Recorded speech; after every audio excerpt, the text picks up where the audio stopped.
we're going to be talking about how to build a community around your brand. Why should you even consider this? Why is this important? How do you go about building a community? And then what are some examples of other businesses that are doing a really good job at this? Now, one of the biggest benefits of building a community is the loyalty. So when you can actually cultivate a group of people that love your brand through and through, that are with it for any product that you sell, if they are with it, they will buy, they will give you feedback. That is one of the biggest benefits to having a community is you have people who are activists for your brand. They will stand with you and they will support you through the growth of your business. So how do you even start to build a community? Well, first, I'm sure you have some customers. Whether it's 10 or 100, you have a baseline number of customers. So that is the start of your community right there. It's people who will buy from you time and time again. They will support you. They will support your business. That is the start of your community. So what you can do from there is actively start conversations with your customers. So I think one of the biggest benefits in having a community is being able to take advantage of getting their insight and their feedback to help your business grow. So one of our clients sells sustainable beauty products and they got funded on Kickstarter. They've released like 4 products at this point, but each time they release a product, they get feedback from their Kickstarter and their customer community. So they want to know, hey, how did you like this product? What can we do to improve? What types of products do you want from us in the future? And they solely create products just based on customer feedback. It's actually very, very smart because they already have an insight into the market that this is basically going to be a guaranteed sale, which a lot of companies will do their market research, do their diligence, and then launch a product hoping that it'll land in sales. But this is a much more strategic and smarter way to do this. You already know that your customers want this version, so let's just create this and then put it out there and then just see the sales come in. So a really good example of this is a company called Huel, Huel, and they basically sell plant-based convenient food.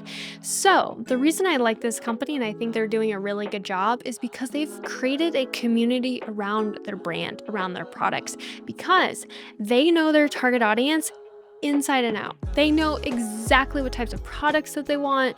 They know what kind of exercises they do. They know what keeps them up at night. Like, they have done a deep dive on all of their customers. They even have a name for their community, and it's called the Hooligans, which is so creative and so fun. So it's like you almost feel FOMO being outside of the community. Like, you want to be a part of the group, and they've done a really good job with their marketing and their branding so that you feel, once you're a customer of theirs, you feel like you're a part of something and that you are supported by this brand. Now, how do you even go about building a community for your brand? Well, it starts with 2 things. Number 1, content, and number 2, engagement. So number 1 is content. So in order to start to build a community, you have to get in front of new people and your ideal customers. So social media is a great way to start. So when you post something on social media, whether it's organic or if it's a paid ad, that is such a great medium to get in front of new potential customers. So in order to attract your ideal customer, you need to create content that they would enjoy, that they would like, and they would share. So this has to be content that's really relevant to what they're going through. So, what do they care about? What are their pain points? What keeps them up at night? How do they spend their free time? All of that deep dive information you want to use as like a compass and a baseline to start to create content.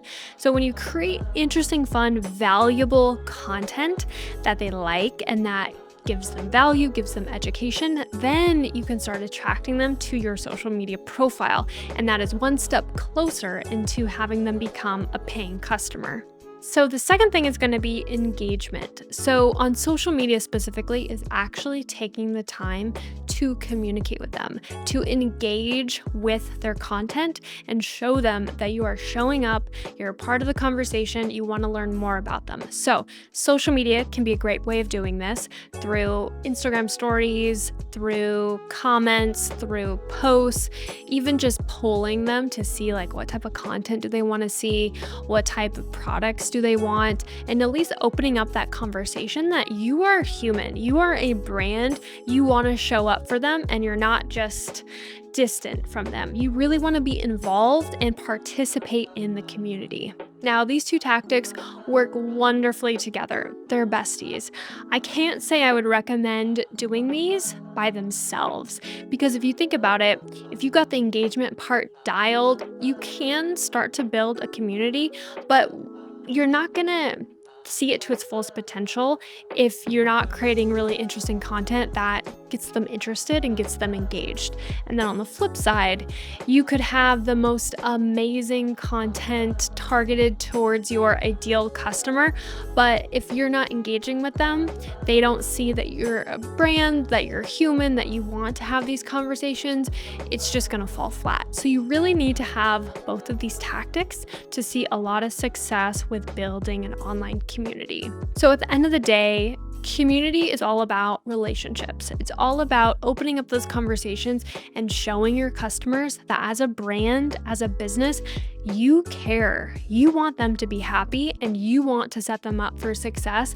And as a customer, you can feel that. You completely know when a brand is genuine, when they're coming out with interesting products, when they're asking for your feedback. They will love that and they will appreciate that, and that is going to help you build a really loyal community. So that's it for today's episode. Feel free to subscribe if you got value from this, and I will see you in the next one.